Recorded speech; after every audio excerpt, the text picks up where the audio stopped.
Hello and welcome to what is Check's Notes, the 160th edition of DF Direct Weekly, our weekly show where we always, without fail, discuss the latest gaming and technology news. Joining me on the panel this week, he's usually busy on Fridays, but this time I've made him. Tom Morgan, hi, welcome back. Hi, Rich. Yeah, it's packed week this week. Actually, a lot to talk on, and I'm looking forward to getting into it. Yeah, actually, the main reason Tom's here is because so many of the news topics points actually relate to stuff that Tom is covering. So who better than the man himself to talk us through it? Anyway, also joining us, Alex Battaglia. Hi. Hey there, Rich. Hey there, Tom. Hey. It's nice to see Tom here. Not too often that he's joining us. This week, like last week, I've got some GDC and GTC presentations to talk about. So I'm pretty excited for that. Cool. Okay. Before we begin, a quick shout out once again for store.digitalfoundry.net, the home of our merchandising wares. I believe the warehouse sale, Will's warehouse sale, is coming to an end, so pop over there as soon as possible for any last minute bargains. Everything must go. That's all I have to say. Thing is, if everything must go and there's still stuff remaining when the sale ends, what happens to that stuff? That's what I want to know. Burn. Anyway, and we also have our new bespoke range of merchandise, including this t-shirt. There's a sticker pack and a small badge as well. Yes. And if this goes well, then any other random words that I use quite frequently in reviews could also manifest in merchandising. So yeah, that's just highly compelling. Anyway, let's move on to our first news story. Okay then, so first news story of the week. The day before we recorded this direct, Bethesda Game Studios, quote-unquote, dropped the current generation upgrade for Fallout 4. Tom's been checking it out, and what we have here in the direct are our first impressions. But I'm actually reshooting this intro, so this is Future Rich talking here, because on Sunday, the publisher put out a tweet that directly contradicts what we're going to be talking about in this segment. So to be clear, the PlayStation 5 version of Fallout 4's next generation upgrade has all of the quality and performance modes mentioned in the patch notes, but weirdly, Xbox does not. We think that Xbox Series X is actually stuck on performance mode regardless of the option you choose in-game, while the tweet from Bethesda says that quality mode works fine and targets 60 frames per second in both quality and performance modes. But to illustrate the point that we think something is a bit amiss here, right, this is a shot of the Xbox Series X version in its quality mode, performance mode disabled, and it runs at 60 frames per second. However, if we swap in the PlayStation 5 version in the exact same spot in its 4K 30 quality mode, you can clearly see a richer image, improved LODs and foliage. It's pretty blatant, right? Now cycle between them, and it's clear that when Xbox is set to its quality mode, you don't seem to be getting the quality mode settings. It seems to suggest that the Xbox Series X's quality mode is not functioning, as we'll discuss further on. And to sort of illustrate the point still further, we've got the exact same spot captured from before the next generation upgrade. So this is effectively the Xbox One X version running under back compat on Series X. Cycle between these two images here, and you can see that once again, the new version has significantly pared back detail in terms of those LODs and foliage and whatnot. So we really do think something is amiss here, regardless of the tweet that went out from Bethesda, and hopefully it will get fixed. But at this point, Future Rich, me, is going to bow out, and we're going to return to the original recording, and Tom will continue the discussion. I got a little bit unlucky, actually, telling you two earlier, but the Xbox consoles were my kind of picked platform this time to show, like, okay, I've got all my saves lined up before the patch using, the 4K 30 FPS mode that we had with the last gen, 1X version that we're playing on Series X. And I thought, okay, well, that works, and then we'll upgrade to the Xbox version with the latest next gen patch. Didn't realize that the patch would actually be bugged, and that the mode selection toggle that is included Bethesda call it a quality and performance mode switch, but it's just performance mode on and off in the menu. So a bit of labeling issue there, but it just doesn't work on Xbox. In my experience, I've tried everything. I've tried literally, I've tried signing in as a new user, reinstalling the whole game. Just nothing worked. And then I got home after doing all the FPS testing with the Xbox machines and gave it a run on my PS5, and that works. So I guess from the top, shall I go through some of the patch notes stuff? Because this is quite interesting. Okay, yeah, but just before you begin, basically what you're saying on Xbox is that the quality performance toggle doesn't work and it's just performance all the time. Performance all the time, yeah. Okay. So what happens is you have 60 FPS 4K mode and you swap it off, you turn it off, and you'd assume you'd get 30 FPS, but it just stays at 60, stays running at 4K, and yeah, that's kind of where it is. Mm-hmm. Kind of befuddling. Yes. But how's it looking anyway? Oh, well, you know, I guess a bit of a sort of primer on where we came from. We just came from running the last gen version at 4K 30 or 1080p 60 if you have FPS boost enabled. Being a last gen game, you've got the compatibility options in the menus on the Xbox to make it run at 60, kind of force it into the, I think it's like the last gen Xbox One code path because it runs at 1080p max. Mm-hmm. But the problem is if you do FPS boost, you run at 1080p max, which is a bit of a downer, but also the volumetric effects also run at Xbox One settings, so they look terrible. Right. They look awful. I will say as a caveat, there's the whole world of mods on Fallout, which solve a huge range of issues. And we've looked into this, Rich, with a combined effort on Bethesda's FPS, Bethesda's hacks and mods. Mm-hmm. And there was a way to get it to run at 4K 60 with big performance drops. It didn't quite pan out perfectly, but it was playable enough mostly. Mm-hmm. So bring us today, and we have the official solution, which is Bethesda giving us 4K and 60 FPS at the same time with volumetrics improved massively. The game looks and runs better than it has ever done officially without a mod. And I think, I'm you know, we were all really hoping to play this game at 60 anyway, so losing the 30 FPS mode wasn't such a big tragedy for me. But in the mix, when we look at the patch notes, it turns out there's a bit more than just a 60-30 split. There's actually a 40 FPS mode if you have a 120 hertz display connected, which is just like, great, I love that. And that 40 hertz mode gives you ultra preset settings for LEDs on foliage and a range of other settings as well. So if you're willing to run at 40 FPS, you get 4K and you get ultra settings. So there's a lot going on there. Okay. And obviously you're looking at the Series X version at the moment, which is bugged, so you can't access those quality modes. Yes. But what is the outlook on Series X at the moment?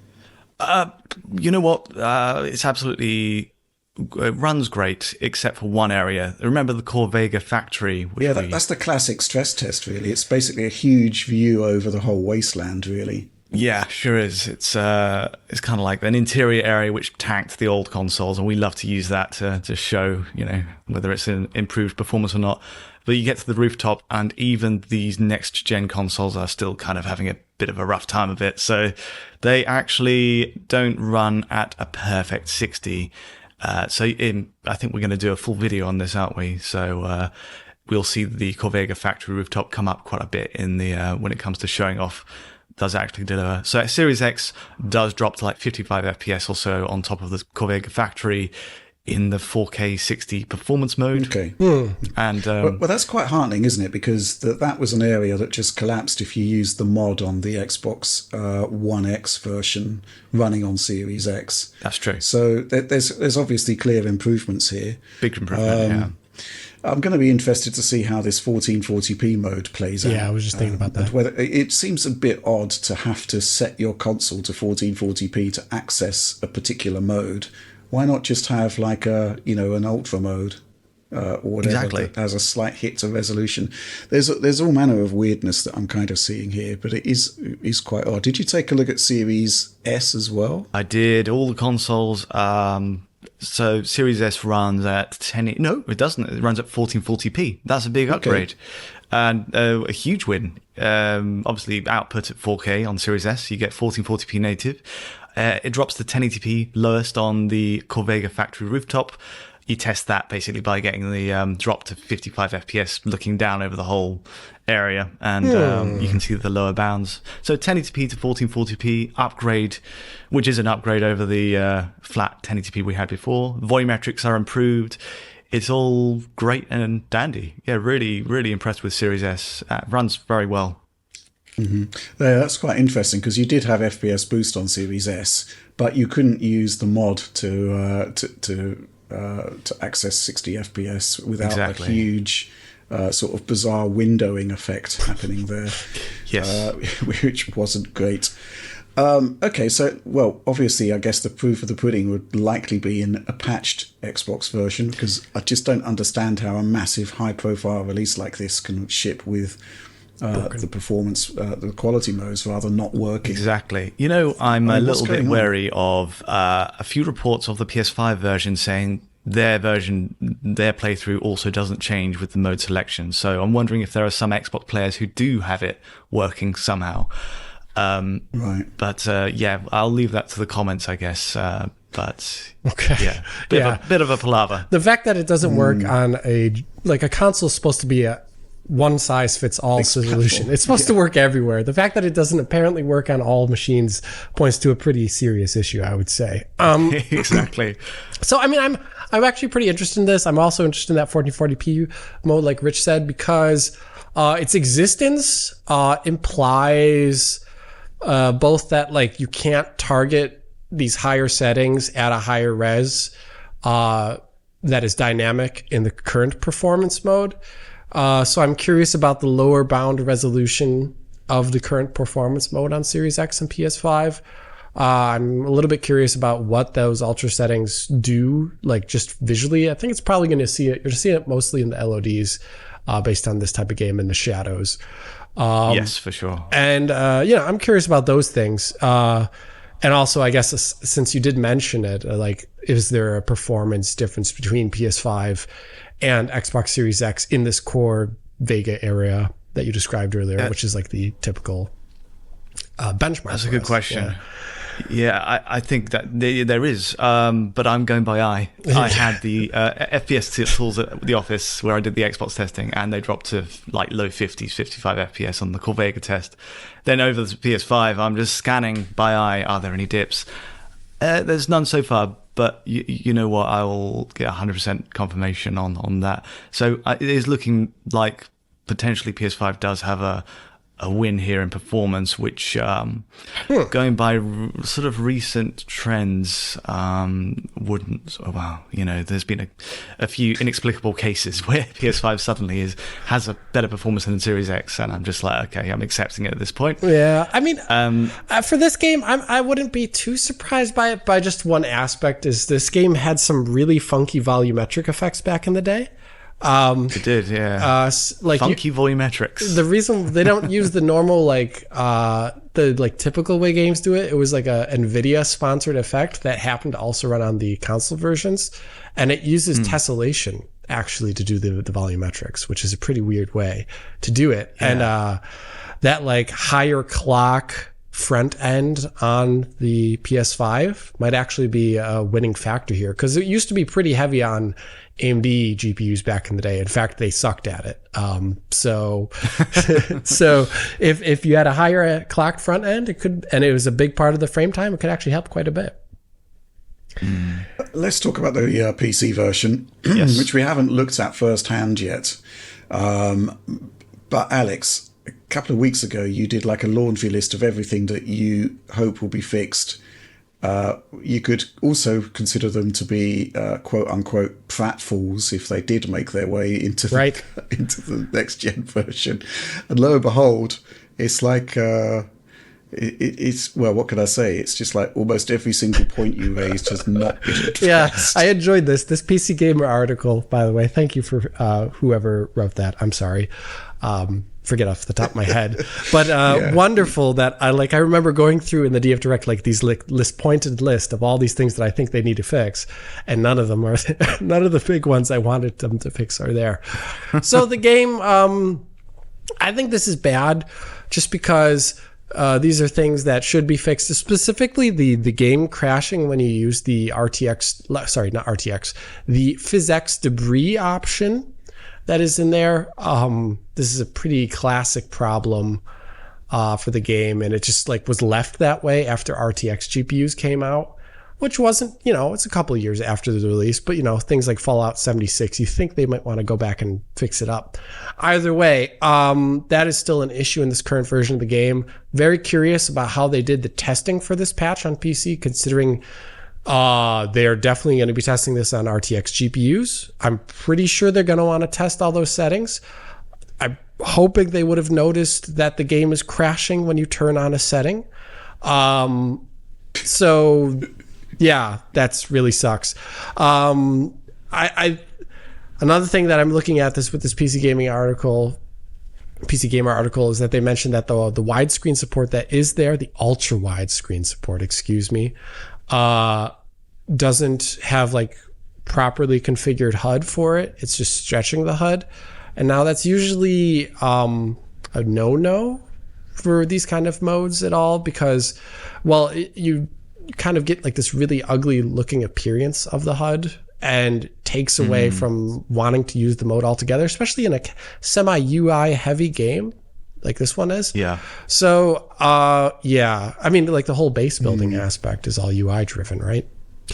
Yes. So, yeah, I don't know. And they didn't. Well, actually, I'm just looking at that PC Gamer article there, Alex. It's by Ted Litchfield. Thank you, Ted. Yeah, thanks, Ted. It's a good article. Basically, the issues he himself noticed, or others are complaining about, issues loading modded saves and using non-creation club mods at all, including the essential Fallout 4 script extender. The next-gen patch does not introduce any graphical improvements. Yeah, not so. The new ultra-wide support has a poorly stretched UI that will require a user-made patch. Basically, the same solution ultra-wide gamers were using before the update. Fallout 4's iteration of the creation engine still doesn't support frame rates over 60 FPS. That's one of those pratfalls that I was talking about, that you were talking about weeks ago, Alex, which is, hold on a minute, this game just doesn't run over 60 FPS. Surely, if you're going to future-proof it for, modern play, it should be supporting arbitrary frame rates above that. It doesn't. Yeah. And yes, the weapon debris graphic setting, which you pointed out, yes, it crashes on all RTX cards. Yeah. An issue that has been present since RTX cards were introduced. So that's 6 years now. It's a really old issue. Yeah, and you'd think, to make it, because the thing is, most people who play this game are going to be playing it on an RTX GPU. The vast majority are going to be. So, especially those returning now, all these years later, you're not going to be returning with your vintage 2015 PC. You're going to be playing it on a modern one. I would like to see at least 3 of these things fixed. I don't think they're ever going to fix the 60 FPS thing, because it probably requires work on a level that they don't feel is worth it. But I think having the debris option, the weapon debris, the physics debris option work without crashing, I think that's completely fixable. And I also would like to see, just use the mod. Then, at that point in time, there's already a mod out there that gets better HUD for the game and ultra wide than what the official implementation has. Then just bring that in, just bring that in. Yeah, very, very much agreed. There's also reports that the game has received Steam Deck verification, but that implementation on Steam Deck just seems to be to not show the launcher where you set your graphics options. Yeah. Yes, I had heard that. That is pretty poor. Yeah, you can get around it by adding a launch parameter that basically says you aren't running this on a Steam Deck, and you get the launcher back, and then you can tweak settings again. So I can only assume that maybe there's some sort of curated series of settings that Bethesda has introduced that allows for Steam Deck verification. But even so, that's just not great. I'm still unclear about what Deck Verified actually means in the broader scheme of things. So yes, I mean, I don't know what to say about this, because to launch a major project like this with bugs is just like almost incomprehensible when you consider the scale of the game, the reputation of the studio. Well, I guess that could go both ways, right? And, you know, just the concept that this is so eagerly awaited, and the fact that I think this game deserves to have a properly implemented next generation implementation that will future-proof it across the ages. I think, you know, that's actually really valuable work. But the concept that you're not really getting any of this stuff rankles, to say the least. It does look as though a lot more effort has gone into the console versions, at least, with the implementation of those various modes, which does actually exercise more of the GPU and CPU. But the concept that we can't get a performance/quality toggle working on an Xbox from an Xbox studio, what's going on there? That just doesn't make sense, right? It's baffling, but it does work on PlayStation.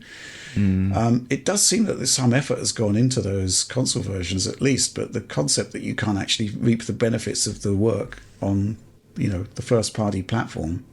So weird. It's just kind of mind-blowing. Yeah. It's very, very weird. Yes, but this is just basically initial work. We are going to have a full video on it. Maybe they'll fix this Xbox issue during the period. You'd hope so, right? Surely it must have been working at some point. Yeah. Maybe we'll hang back till it arrives. It can't be that far off. If it's such a widespread reported issue on Xbox, then Bethesda will hear, and it should be fairly easy to update again. But well, I'll drop them a line directly after this, and we'll see what happens. Yes, But I guess that's all we've really got to talk about with Fallout right now. It's all ongoing. We'll have more soon. Yep. But with that, let's move on to the next news topic. Okay, good news for those of us who enjoy Avatar: Frontiers of Pandora, which we rated as the best-looking game of 2023, or rather, Alex, John, and Oliver did, I believe. Made my top 5.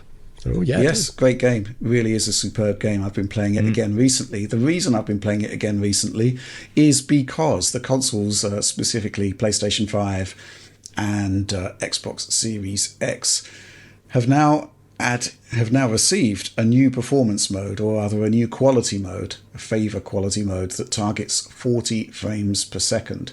Now, the idea, if you're not aware of this, it's fairly straightforward.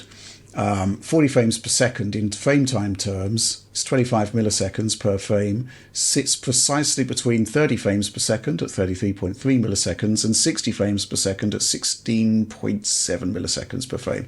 So, you know, if you can imagine 30, 60, 40, despite sort of sounding more like 30, it actually sits right in the middle frame time wise. And what that means is that you get a massive increase to fluidity. And it's almost what you might describe as a best of both worlds scenario. And I've got some footage playing out here of both versions, PlayStation 5 and Xbox Series X. And it works. Xbox is slightly, I'd say, less stable overall. But it still plays out for the most part at 40. It just has some weird glitches here and there. PlayStation, this is all captured from a stress point that Tom identified. Which we went back to and revisited at 40 FPS. Seems to run okay on PlayStation 5, actually. That's good.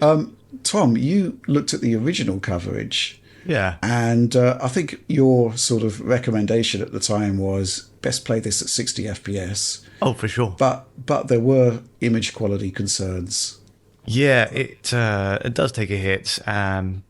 But I think it was still like the most obvious choice between the two. It was such a free-flowing game where you're looking in every, like it's a game that demands you scale vertically and look up, down, as well as, you know, everything else involved in an FPS. And for that, I think the payoff for 60 FPS is much greater. There is, but I'm loving the idea of a 40 FPS mode, and this is just honestly a trend I really hope continues, because the res hit didn't bother me hugely, I don't think. I'm trying to cast my mind back to the review, but I think it was worth it for the trade. But if we get back what was a much higher res image, then great. At 40 FPS, I'm willing to take that. It sounds like a great trade. And looking at your footage, you mentioned some drops on Xbox, but I think that it still looks really solid, like for both consoles. It's really delivering. I think having now sampled all three modes, 30 is a bit too clunky for this style of game. I mean, fundamentally, it is what you might call a first-person shooter, so those always benefit from higher frame rates. The issue I had with the performance mode was, that DRS can get really sort of funky with FSR2, and the lower bounds in particular, it's quite murky. And of course, you weren't always at 60 FPS as well. What I like about the 40 FPS mode is it's using the quality mode settings. So all of the, I guess it was minor settings reductions they did on performance mode. Most of the hit was in resolution. But anyway, you're getting the quality mode settings. I understand there've been some tweaks to post-processing, but otherwise it is the quality mode as is, just running at 40 frames per second. And it will lean more into dynamic resolution scaling than the quality mode will. That's to maintain that frame rate. But ultimately, I think what I like most about it is entirely consistent. So there were some sort of wobbles and some DRS adjustments that were happening at 60 that kept you under the performance threshold. And there was some, I think you identified some area, in fact both of you did, looking back at your Avatar footage. You both discovered areas where the performance mode would basically stay below 60. Yeah, bottom out. I guess VRR would clean that up, but you just don't really need to worry about consistency with the 40 mode, and it looks a lot better to my eye. Did you think the resolution was too low with the 40 FPS mode? I'm looking back at the stats now in the article that we wrote about it. Are you talking about the 60 FPS mode, you mean? Yeah, so the 60 FPS mode ran between 864p and 1260p. I think it went, as we spoke to the developer, it went down to 720p minimum. Yeah. Oh, did it? Yeah, it did. Okay, yeah. Fair enough. So, it did 720p to 1440p FSR2 upscaling, and then a standard pass back to 4K. So, I think that was it could get a bit gnarly. Yes, it could. And I remember with the FSR2 sort of upscale issues, there were kind of like little bits of the scenery which would just sort of flicker, and with the Series X version, they actually fixed that. They've done their best. That's good. Yeah. So I don't know what to say other than if you've not played Avatar: Frontiers of Pandora, you really should, because it's an absolute highlight on the current gen consoles, and even on PC. PC just enables you to go to the next level, but the console versions basically strike the sweet spot of being able to access a really fantastic looking genuinely next generation game. And now you can kind of mitigate the worst of the issues that were there at 60 FPS by dropping to 40, and it still plays great and it still looks consistent. The issue being, of course, that you do need a 120 hertz display, which actually leads us on to something special, something related to that, which we were talking about in a prior DF Direct, which is that we're under the impression that the Xbox didn't disclose to the developer whether it was actually running at 120 FPS or not on a 120 hertz monitor.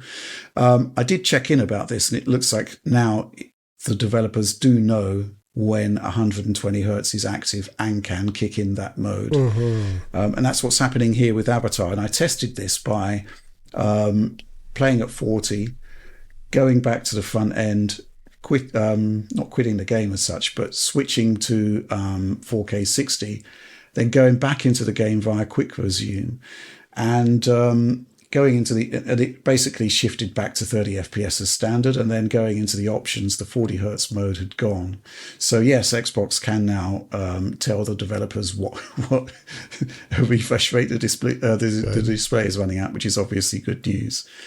Anything to add to that, Alex? I saw that the PC version, and also I presume it's on the Xbox version and PS5 version as well, is that you get better control over motion blur, which I think could maybe help people that don't have a 120 hertz display, but want to still play that 30 FPS mode, that could help smooth out at least the camera panning to a certain degree. Yeah, Obviously. it's got a motion blur intensity level, and it's also got individual sliders for per object and camera motion blur. So you can tweak those to your liking, which I think is basically the ideal solution. That is the ideal solution. I've only seen it like twice or 3 times, maybe in my entire life. So it's really good to see them implementing it.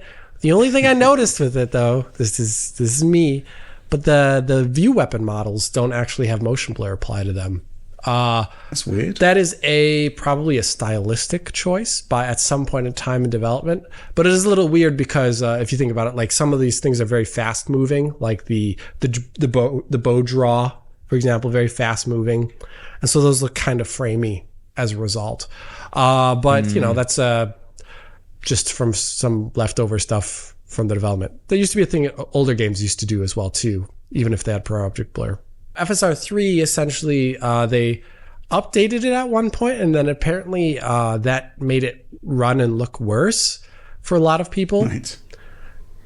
What I read subjectively, I haven't tested it since then, was that it was actually just kind of working like the old way, where you would only see in VRR like the real produced frames, and the other ones were probably runted, so you could never tell they were happening. They reverted it though. They went back to the older version. Yeah, so whatever that did. So it's going to be running like it did at launch, excluding the fact that it'll have apparently better UI support. I presume what they're doing is they're going to, instead of ghosting on the UI, they're probably just doing 60 hertz UI.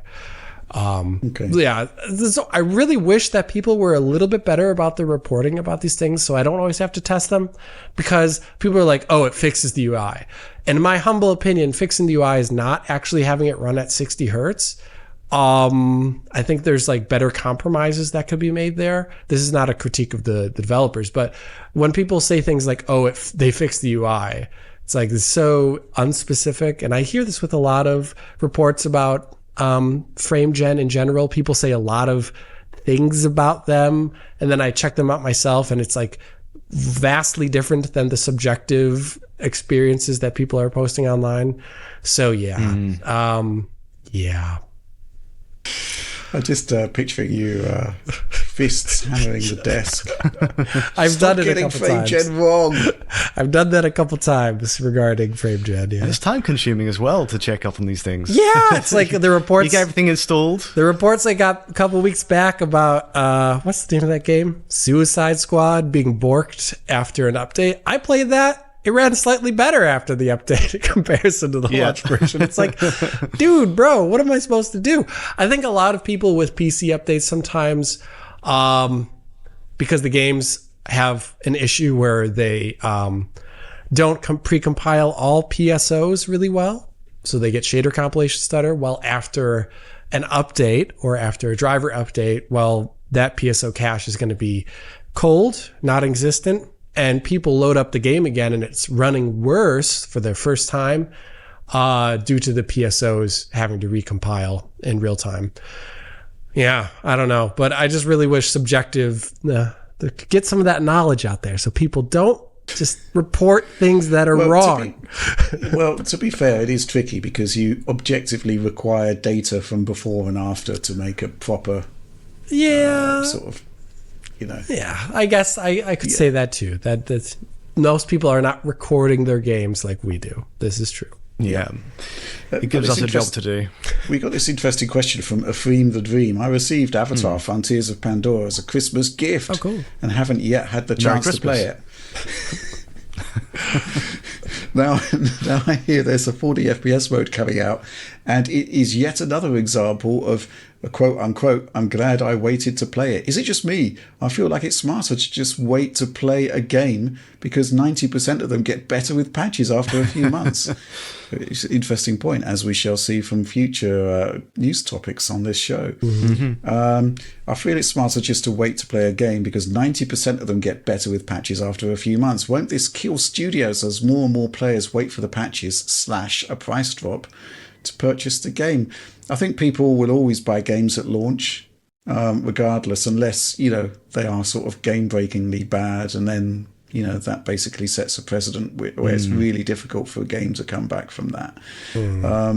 But yes, I mean, generally speaking, the trend is that games do get better over time, and it is a bit sad. And I think the thing that really sort of highlights it to me is when John did his Stellar Blade PS5 review, and the big comment to come out of it, the sort of main takeaway was that, hey, this game is really good at launch. Yeah. What a surprise, yeah. Yeah, what a surprise. You know, wow, this is fantastic. It's like the bare minimum has been reached. Let's all clap. Yes. It feels so old-fashioned, getting a game out that works on day one, you know. But I do sympathise with Afrim the Dream's question. Like, it does cross my mind quite a bit with the game, like, because time is limited, right? You want to put your invest in the game at the best possible moment to get the most out of it, and you're only going to have that first time experience once. I'm having this experience with Final Fantasy VII Rebirth right now, where I'm just loving the game, but there's a little shadow hanging over it, which is that, you know, issue with the sharpness on the 60 FPS mode. It's just too soft, and then you switch it to the 30 FPS mode, and you've got 30 FPS with basically no motion blur on an OLED. So I'm battling the same battle there, and wishing for a 40 FPS patch in the vein of Avatar.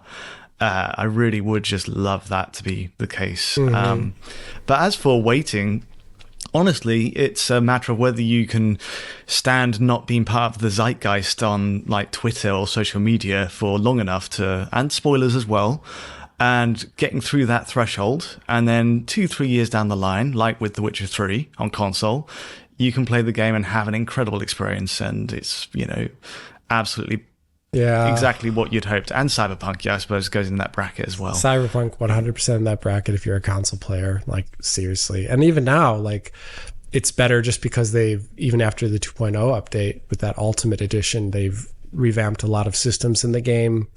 They added in more content.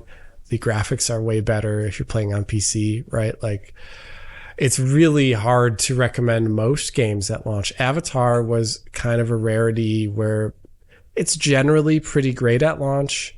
Also, I thought the PC version was in a generally great place, specifically. But that is not the norm, and especially for a lot of launches during that time period when, like, it's still there, but, like, you know, the game launches and, like, just basic stuff isn't working on PC. It's hard to know when those things will be fixed. So you're kind of in this limbo state of, should I play now and stomach the huge issues that this game has? Or I honestly don't care, though. Like, I have no problem playing a game 5 to 10 years later. I really don't. Yeah. In fact, most of the games I play are very that's well old. beyond the patching cycle, though. Yeah, it's way beyond the patching cycle. But, you know, devs don't fix their games. Yeah. Maybe my PC in 20 years can, is the way I view it. Okay. I think that's all we've got to say about that. Let's move on to our next topic. We're going to stick with talking about games receiving patches months on after their launch, because it turns out that Lords of the Fallen has received a new patch, version 1.5. In fact, I'm looking at their tweet. Version 1.5 is in block capitals. And it even has its own subtitle, Master of Fate. the what an epic title. Wow. The culmination of over 30 post-launch updates. 30. Resulting in significantly improved performance, stability and optimization, alongside rigorous difficulty balancing, and also includes our advanced game modifier system, allowing all players, it's in block capitals again, to fully customize and adjust difficulty of future playthroughs. And there's a huge amount of things being added here. There's a whole series of bullet points. My favorite one being 3 new projectiles, blood vomit, explosive mines and frost worms. I mean, this is like, you know, it's all a free update, right? Blood vomit is now a free upgrade via this patch. Tom, I'm going to go to you on this one once again, because this game launched with significant issues, and we actually couldn't keep up with all of these patches that were coming. So we basically had to hold fire on our review, because Well, basically, it was like, chasing a moving target. We just couldn't actually produce coverage that was reflective of what the gamer was experiencing at any given point until the patches sort of slowed up a bit. And even then, you discovered there were a lot of issues with Lords of the Fallen. But you have taken a look at the new patch. So maybe talk us through what were the key issues that you discovered and the extent to which they've been improved on all platforms. You looked at all platforms. Wow. Yeah, it's actually impressive that they think it's a significant enough update that they put it into the thumbnail, the actual game tile, when you boot the game on the front end of an Xbox or PS5. It's Lords of the Fallen patch 1.5, so they mean business here. The fact is they have got a great number of patches in between the last time we tested it and today. I think 30 plus is the number that they've quoted there, but yeah, and I will say their patch notes are quite extensive and they're very thorough with what they do. But we're looking with when we're looking at performance, you've got to say it's the number one issue was that 0 FPS hang up we saw on the Xbox consoles. Series X and S had moments where you'd walk between major segments of the world and suddenly you'd just be looking at like barely a slideshow, because a slideshow moves. You'd be looking at a still frame it goes to a place where there are no frames a second. And the upshot was that it shouldn't have been released like that.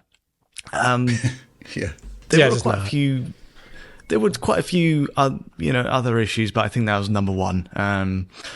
And now, after all this wait, they have fixed it, and it's now been reduced to just barely a hitch in the same place that we found it. It's kind of this spot in the world where you go from like a sort of a bonfire, if you will, in Dark Souls parlance, to a courtyard upstairs. And when you go up the stairs, suddenly a new chunk of the world is, I'd assume, streaming in, and the engine just doesn't. It sort of buckles under that weight. It's an Unreal Engine traversal stutter, like 6,000 times. We've seen this on console, PC. When I covered this game, I was also going to be covering it at launch, and I think I said I ended up not covering it like completely. I covered it as part of an Unreal Engine 5 compilation video, but I saw those same things that Tom saw on console, just with PC specificity there. Yeah. And it's it's rough, but they've fixed that on console anyway. And I guess the side notes there, after all the testing, PS5 still runs worse in GPU intensive spots. So the Pilgrim's Perch area, which you get to later with all the rain and everything else, that runs worse. And then the Xbox systems are much better there, but they suffer from more hitching, just random hitches right in the middle of battle.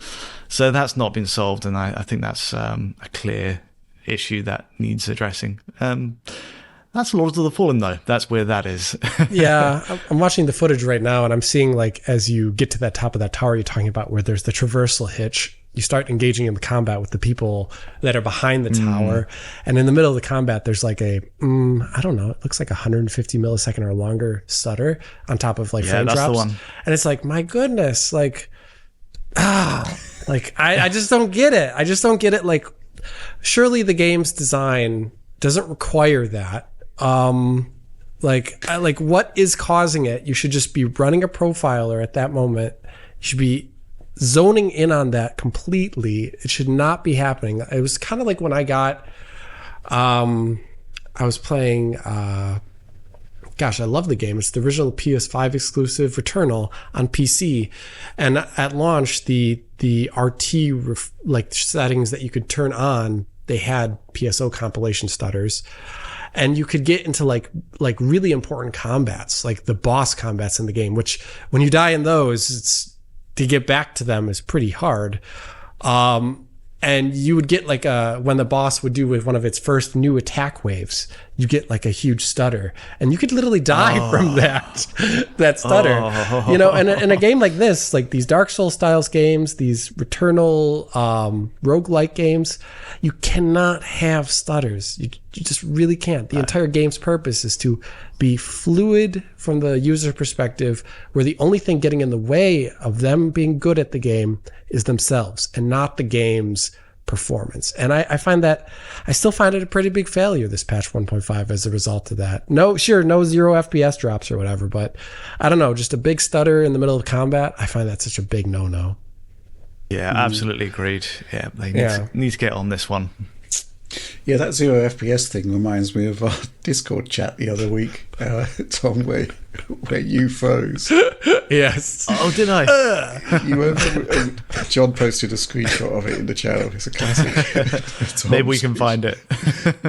It's right there. I'm looking at it right now. I'm sure Oliver can include it in the edit. But yeah, this whole concept of stuttering, it is. I mean, I've said this before. A long time ago, but I'll say it again now. Can you imagine going to see the latest Star Wars movie and somebody lights up their lightsaber, but there's like 300 millisecond pause when they do so? And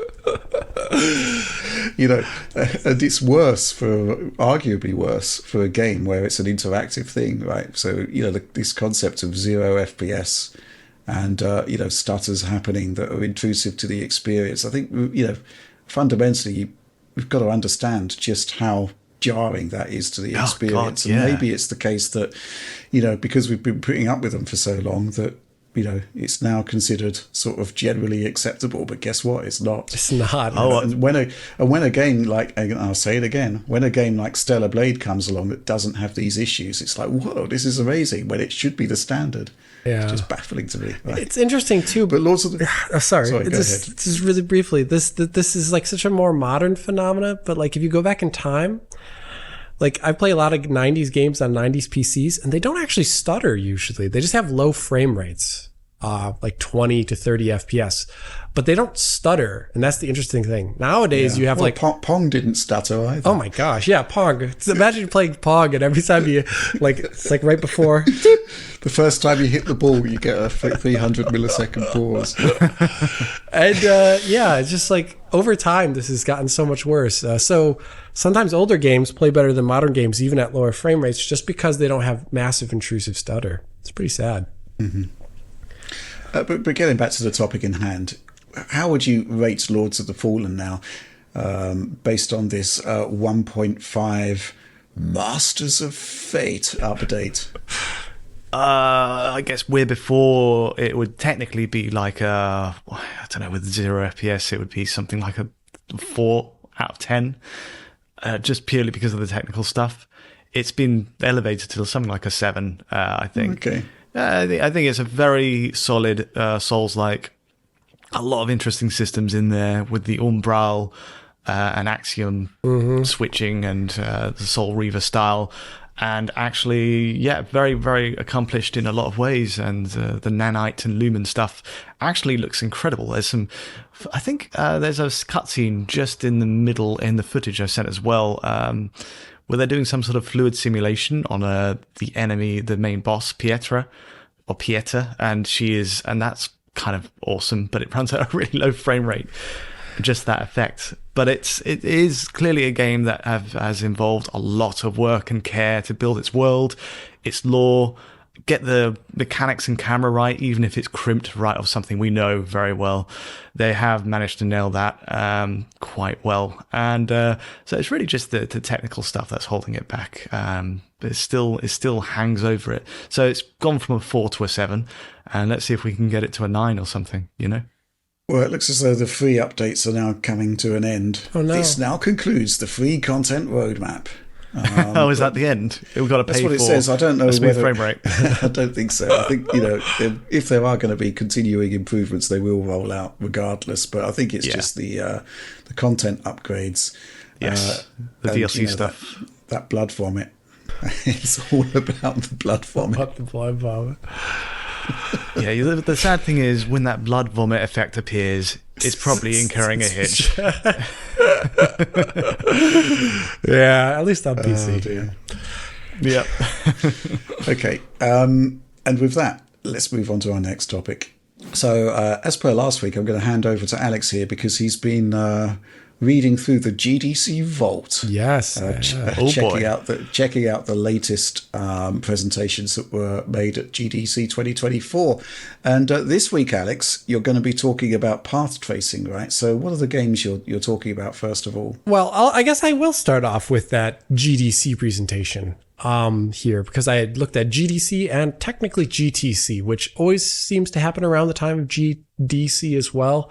And that's the NVIDIA's graphics technology conference, which, like the games one, covers a variety of topics, and just only a handful of them are actually about real-time rendering, because NVIDIA is a huge company, you know? So let's talk about that GDC presentation. This one was actually a generalized presentation by Adam Mars, who's a great guy. He actually sent me GPU gems, not GPU gems 2, ray tracing gems 2 in a analog book form. It's huge.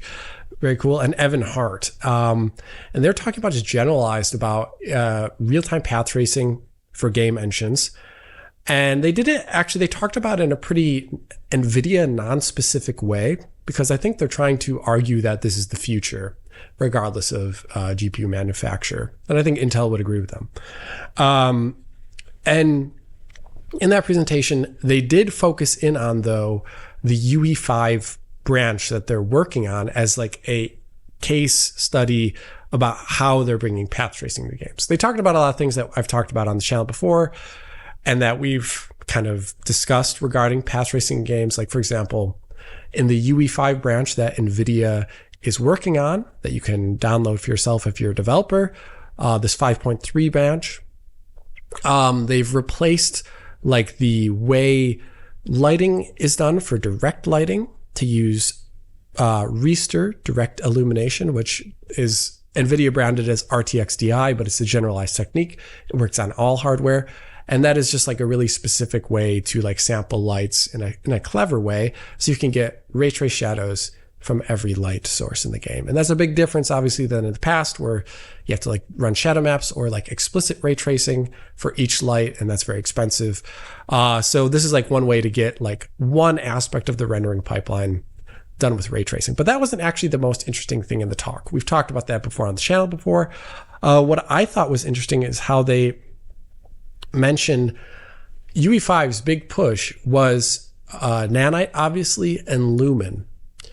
And for them, they actually see Lumen as a good system. And they don't want to, if people are going to be using this UE5 branch that they're making, which is what they want, they don't want people to have to get an entirely different lighting system in their game. So for that, they decided to use UE5 Lumen for this NVIDIA branch, but just do extensions of it. For example, UE5 Lumen, at its basis for the diffuse lighting, uses the surface cache, which John has talked about in his videos before. I have as well too. And, you know, it's a way to get really good performance on things like consoles, obviously, but it leaves like a lot of quality there up for grabs. It's not particularly good at things like emissive lighting, for example. So like little lumen strips in the environment, glowing lava, windows at night on buildings, you know, like those are usually done with like glowing textures in games. And Lumen isn't very good at approximating the lighting from them. It usually has like no light, or all that light's in screen space, or it's flickering light. So they extended Lumen essentially to actually use Riester GI. So it actually explicitly is going to be sampling emissive lighting. And they had a really cool demo video that they showed that off and all that working. Another thing that they talked about was how they use Lumen hit lighting for reflections. Now, this is once again something that the base engine actually supports, but a lot of games don't ship with it at all. It's not using the surface cache for lighting these objects in reflections, but is actually going to explicitly sample them. And the thing that they do differently than the base UE5 engine is that you can also use SER with it. And SER is a technology I've talked about before on the channel. I think I talked about it last week. A shader execution reordering, where the Ada Lovelace GPUs of the RTX 4000 series have like their own ray tracing API. And it's way better at doing a kind of like really disparate shading that is done for path tracing. It's way better at that. It makes it so that the GPU is more fully used instead of being mostly idle when doing path tracing. And their branch of UE5 does that for the reflections in the game. So it gets better quality and way better performance than the base UE5 version, which is kind of cool. And I'm hoping that developers do take a look at using this branch in the future for PC ports. And I'm pretty sure we should expect, for example, like CD Projekt Red to be using this, as well as a couple other studios. I'm pretty sure Black Myth Wukong is going to be using this version of the engine based upon the press release. But I was pretty excited about that. And also the one thing they mentioned is that Epic has taken things from this branch in the past and put them in the base engine. And I'm hoping that happens as well too. There's kind of rumblings about certain aspects of Lumen being changed in the future regarding these things so that they better support hardware ray tracing on PC. And I'm hoping that they take some cues from this. One thing that the presentation did not talk about, is one thing I'm very curious about, is how hardware path tracing like this fits into Nanite. Nanite's very interesting, is where it's constantly adjusting the amount of geometry on screen based upon how many pixels there are and how close you are to an object. So it's always changing. Like every frame could have a different, if a camera in a game is, for example, like breathing animation, the amount of triangles in each single frame could be different, even on a static camera. And that doesn't fit too well into any software or hardware ray tracing paradigm, because usually these things have like static LODs or static things that are loaded into memory. And they didn't talk about that, unfortunately, in the presentation, which made me hungry for more, for more info that they didn't talk about, because it's actually just like a generic problem in general. How will Nanite fit into the future of hardware ray tracing? Right now, if you run a game with hardware ray tracing and it has Nanite, which pretty much all of them will do, Epic and UE5 have made it so that there's a fallback mesh that is defined by the creator of the game. And it's usually like a lower resolution version of that mesh, which is static. It doesn't change. And that kind of works for really diffuse illumination and some reflections. But for things like shadows, it doesn't work at all, really. So I'm very curious as to what the future of that is. They didn't talk about it in the presentation. Maybe we'll see more about it with their Blackwell GPUs, or future versions of UE5. But I was hungry for more information after this presentation, to say the least. But it was good. It was good. There's no payoff on that, though, is there? You're still hungry. I'm still hungry. I'm no payoff. You're ravenous. Ravenous hunger for days on for more information. Okay, so then, I mean, there's a lot going on with Unreal Engine, isn't there? I mean, there's the 5.4 update, which is seemingly a lot faster. It's interesting because there's been a lot of you could say misconceptions about Unreal Engine 5. Simply because it's running on older versions of the engine that are less performant than the current one. Yeah, really. So it's going to evolve just like any other technology. So yeah, interesting. Talking about like Lords of the Fallen now, like I'm gonna joke on them a bit and say like you really shouldn't have massive stutters in your game during combat, but they're not the only ones responsible for that. Epic is too. These systems that they make don't scale. I played Fortnite the other day, Lumen Nanite, and the first couple of playthroughs are still really, really quite poor. Yeah, geez, you have to play the game a couple of times to actually seemingly cache the shaders. That's not good, man. Yeah, so we'll see where that goes in the future. I'm gonna hopefully be now working on a UE 5.4 vid in the future very soon, now that it's working right. So I'll hopefully talk about that. But anyway, maybe worth a look at Immortals as well in that breath, Yeah, maybe we'll see. So yeah, then that's that presentation, which was a GDC presentation, and it was very good. There was also 2 GTC presentations I was very curious about. The first one was Alan Wake 2, a deep dive into path tracing by Kia Kandar and Yua Seolholm. person from NVIDIA, was Yua there, and Kia was from Remedy. And this presentation was going into the path tracing implementation of Alan Wake 2. And I thought this was interesting. It wasn't a lot of new information necessarily, but it was a great contrast to what I talked about last week with Avatar. Avatar was all about getting really high performance on console, making a lot of cuts and corners here to do that, and it fits the art style of the game. For Alan Wake 2, it's such a precise game, and path tracing is such a precise technology. You need like pixel perfect shadows. You need pixel perfect lighting for it to actually coalesce into an image. That cannot work at all with any of the optimization strategies that were done for Avatar. For example, in Avatar, I talked about last week, the BVH structure, the objects in it are very low LOD. They're very low level quality. They have like averaged materials on them. They're like really, if you were to see them, you'd think it looks like a game from like 2003. If you did that with path tracing, the lighting would not at all line up. The shadows would not at all line up with like the primary stuff you're seeing in the primary view, and it would look awful. It wouldn't work at all. So they had to have essentially everything in Alan Wake 2's BVH structure, this thing that is running on the GPU. They had to have it be just the same high quality as the primary rendered graphics. And that is a huge ask in a game like Alan Wake 2, specifically in like those sections where you're playing a saga, where there's a lot of moving vegetation, interactive vegetation, little tiny blades of grass, all these little things. So for them, their optimization strategy was different. They're like, we need to have every little bit of perfectly moving geometry in our BVH structure. Okay, so how does it run in real time? What they do is they have like, here's an image on screen, like 10 meters in front of the camera.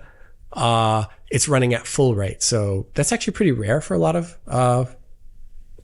ray tracing games. Even like if you go to Spider-Man on consoles, like Spider-Man 2 on consoles, all the stuff in their BVH is running at like half rate or lower.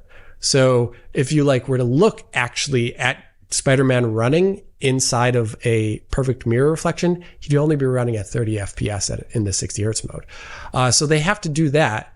They have to have this 10 meter area in front of Alan in Alan Wake 2 or Saga in Alan Wake 2 runs at full rate, like 60 FPS or higher. But everything beyond that, it starts to animation degrade. So it's like half rate after 10 meters. And then after like 30 meters, it's like third rate. And then it goes even to quarter rate. So this is like the age old way to get things running better in the distance is to just reduce how often they're updated. And we've seen that, you know, I always talk about Dark Souls doing this, but having it done for ray tracing is really sensible. And usually at a distance, you cannot tell because, well, they're far away and they're small pixels anyway. And it's only the lighting that is technically not running at full speed. But I found that an excellent kind of, I don't know, optimization tip to try and get path tracing in modern games until, you know, future hardware somehow changes that. Another thing that I thought was cool in the presentation is we knew about this and it explains a lot about why the game looks the way it does is the game, and I talked about it in my review, they're still using some of that baked lighting in the game, even if you have path tracing on. And they explain exactly what and how and why that is. And it's essentially, they do with the path tracing on 3 bounces of light, both diffuse and specular actually, which is pretty intense. So it's like way higher than the amount in Cyberpunk or most other games. And after that, after those 3 bounces, it does a ray traced ambient occlusion check. And it says basically, is this thing obscured by another close by object? And with that, they're explicitly sampling the baked GI underneath for the last bounce. So sometimes, what this means is sometimes in some scenes, you won't see anything of that baked lighting because it's all just like the real path trace lighting being done there. But for certain scenes, depending upon how they've been authored, some of that baked lighting will then show through because that after that third bounce, it's being sampled explicitly. And I thought that was interesting because it solves a certain problem with that game where They don't want the lighting to look too different with path tracing at times because it's a very artist-driven game, but also the game doesn't have any sort of caching structure for its lighting. It usually, like if you were to path trace an image, you wouldn't want to just have like 3 bounces, ideally, or even 4. You'd want to have infinite amount of bounces to capture all the light that the real world has. Well, that's impractical. So usually games come up with some sort of caching structure, like Lumen does, for example. And here they didn't have one, so their caching structure was actually baked lighting. The game doesn't have a moving time of day. It actually makes quite a lot of sense. I may be a little bit annoyed with sometimes the inaccuracies it brings into the image as a result, but it works for Alan Wake 2 more or less. And I thought that was interesting. Okay, last presentation that I saw that was pretty cool. And this one is RT Overdrive in Cyberpunk 2077 Ultimate Edition, pushing path tracing one step further. This is with Jakub Knapik, who I talked with when we did the look at DLSS ray reconstruction, the little panel we had here on DF. It was the roundtable. The roundtable panel. That was really cool. Michael Murphy and Pavel Kozlovsky. And this is a lot of retreaded information actually from stuff that we talked about during that roundtable discussion. Also, I've talked about my videos before, but there were 2 things that I didn't talk about then because they weren't really known. One is that originally, the original version that shipped of RT Overdrive, that beta version, was actually not using Restir GI like I assumed it was. It was just using pure path tracing. So that means, well, Restir is a form of path tracing. It's just way better at it. It's just more accurate for the amount of samples. But the point is, the original version that John covered in March of last year was using rays that were sent out in a rather random way to get indirect lighting. And that means it was that the denoisers at that time were having to do a lot of heavy lifting to get any image at all out of that. So they switched over for the 2.0 release, I believe. They switched over to Restir GI for the indirect lighting, and that made the image coalesce even better than it did before.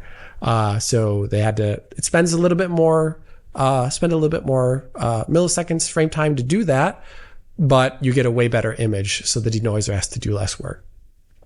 But the most important part of this presentation that we didn't know about beforehand was how the Ultimate Edition version of Cyberpunk 2077's RT Overdrive actually shipped with a Radiance cache, this caching structure I just talked about earlier with Alan Wake, or what Lumen also has. Lumen uses the surface cache thing to kind of store lighting information in it and does other multiple bounces from it to get more lighting in the environment over time. The original version of Cyberpunk RT's Overdrive didn't do this, so it would just terminate after 2 bounces. And that is actually enough for plausible lighting, but it can technically leave some more complex overlapping geometries as being a little bit overly dark. And also, it's not necessarily the best way to save performance, because you're having to do a lot of real path traced lighting at that point instead of just reading from a cache.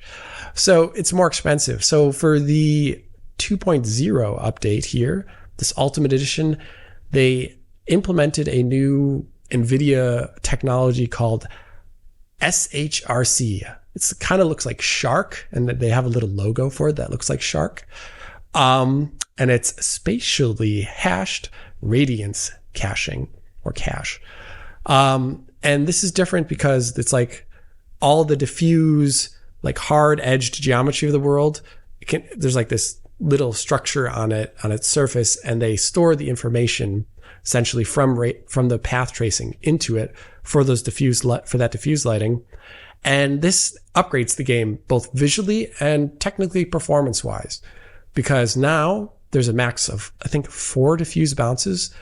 The reason why they keep it to 4, which is a reasonable number, is because the more amount of bounces that are cached in one of these surface caches or structures that are just running on top of the path tracing, is the more that are bounced and cached there, the larger the latency is between lighting updates. if you think about it, so you could turn off a light in a room and it could take like multiple frames for that light to actually turn off. It'd be a little awkward looking, as you can imagine. So they limit it to just 4. So it's going to make areas of the game that were a little bit implausibly darker actually much more realistic looking. Another thing that it does is that they have to technically do less real bounces all the time. So they can turn that down a little bit, instead relying a little bit more on the cache, which should technically help performance. I thought this was cool because now NVIDIA kind of has multiple technologies to implement path tracing in games. And this Radiance cache that they developed is a vendor agnostic thing. It works on all GPUs. So it won't be NVIDIA specific. And I think that's great because it's going to allow for more path tracing implementations in games. And it answers a good question of like, okay, what do we do like to save performance? And what do we do to have like really plausible lighting? And that was it. So 3 presentations. I liked them all. Well, Alex, I heard that NVIDIA all in on AI now, don't care about gaming anymore. They don't care about gaming. They don't care about path tracing anymore. It's all AI. No, in fact, the SHRC, Shark, the spatially hashed whatever, it is a competitor technology to another technology that NVIDIA has made, which is NRC, Neural Radiance Caching, which is a machine learning based illumination caching for path traced games, which uses AI. They produced a version of now they call it RTX GI 2.0, but you can download it from a GitHub. And it's basically some of the stuff they showed off in this presentation, but you can show the difference between this new spatially hashed radiance caching technique and what NRC does, which is a machine learning one. And you can see them in real time.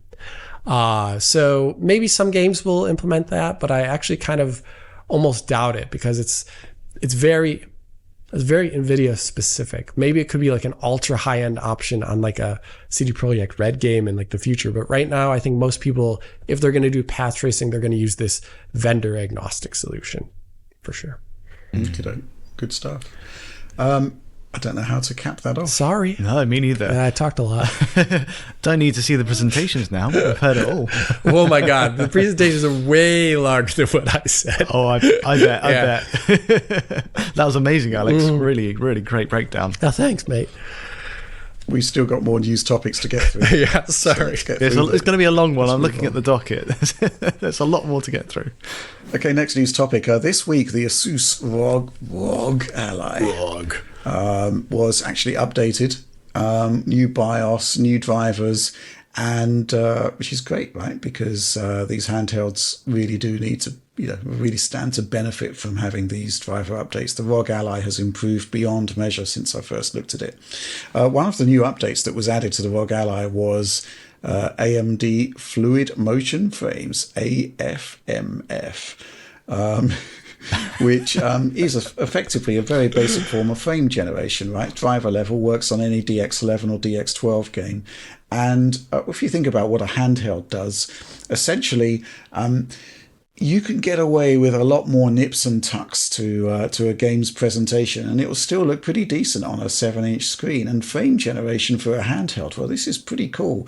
And frame generation for a handheld that has a 120 hertz VRR screen, well, potentially even better, right? Because one of the limitations of AFMF is that it only works if VSync is completely disabled, which isn't great unless you have a VRR screen, because it will just go into the VRR window and away you go. So I gave it a go. First of all, I gave it a go with Cyberpunk 2077. So to begin with here, you're looking at the baked in benchmark sequence. And what I've done here is to cap the frame rate to 35 frames per second. And you should be able to see, well, first of all, you've got the frame rate counter from the game on the left there. You've got the Riva Tuner frame rate counter in the bottom right there, 35 FPS capped. Top right, you have got the AMD overlay, which is basically saying that the game is running at 70 frames per second. So this is frame generation doing the job, right? It's doubling the frame rate with interpolated frames. And because it is like a 7-inch screen, it kind of holds up. It looks pretty decent. So yes, potentially a really exciting addition to the ROG Ally. The thing is, though, and this is sort of a limitation with AFMF that AMD has baked in here, which is that if there's a lot of movement on screen, AMD has sort of arbitrarily decided this is going to look a bit poor. So they basically disable AFMF for that particular period. The upshot being you lose the fluidity. And it kind of happens in the benchmark sequence there, but it's more of an issue in the drive-through streaming benchmarks that we use. And we don't have the CD Projekt Red FPS counter there, but you do have RivaTuner in the bottom right, and you have AMD's frame rate counter, which includes AFMF on the top right there. And you can see that, basically we're always at 35 frames per second, according to RivaTuner, but according to AMD, the frame rate is changing quite radically at any given point, and it doesn't really look particularly good. No. To the point where I'm thinking maybe I should just stick with the capped 35 or go up to 40 or whatever. Basically let the VRR screen do more of the heavy lifting. So yeah, that's basically my thoughts on AFMF. It's okay, but it's not great. And I do think, I don't know, Alex, because you've looked at this in the past, and this arbitrary sort of switch off thing is a bit disconcerting, isn't it? Yeah, I mean, I guess it's just not very like you get that like added fluidity at like certain camera motions that are otherwise already semi-fluid anyways, based because you think about it, like it's the when it's turning off is when it's just detecting a larger discontinuity in the previous frame and the current frame. And that's, it's turning on for the frames that are most similar to one another. So you're already seeing like the least amount of added motion there anyway. But then for the frames when you really want more motion, it's turning off. So it's looking like even more jarring. And I don't like that behavior so much. I think it's nice that they have it for those people that do not want to see errors in their game images. But I think it would make a lot of sense if AMD made it more configurable. If AFMF could be, you could turn this behavior on and off separately. That'd be very helpful, especially for mouse users. I mean, you could have a threshold you could have possibly, or just straight, just give me those frames regardless. Yeah. Which I think, for the ROG Ally in particular, when you've got like a 7-inch screen, it's like, well, yes, there's going to be visual discontinuities by leaving it on all the time, but I actually am okay with that, as opposed to the jarring stutter that you get when it turns itself off. So I also looked at A Plague Tale Requiem, and you can see I did the same thing there. I sort of limited the frame rate and let AFMF double it. And basically whenever you have these sort of sweeping camera changes, typically when I'm sort of spinning around the character using the third-person camera there, it kind of doesn't really look great. It's quite interesting to see that when it is working, there are still visual discontinuities, around the main character and stuff. But, I think it kind of works all right, except once again, it turns itself off. So everybody says, well, look at lossless scaling frame generation, which is a tool that you can download from Steam. It's very, very cheap. I think it was about £5.80 when I looked at it.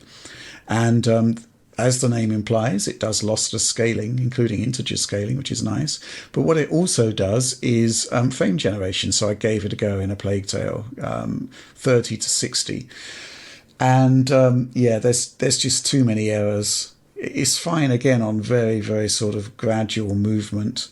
But I think 30 to 60 is too much of a leap for it. And maybe it is. I mean, I'm seeing a lot of people swearing by this tool, saying it's great and awesome for the ROG Ally, and maybe it is in certain games.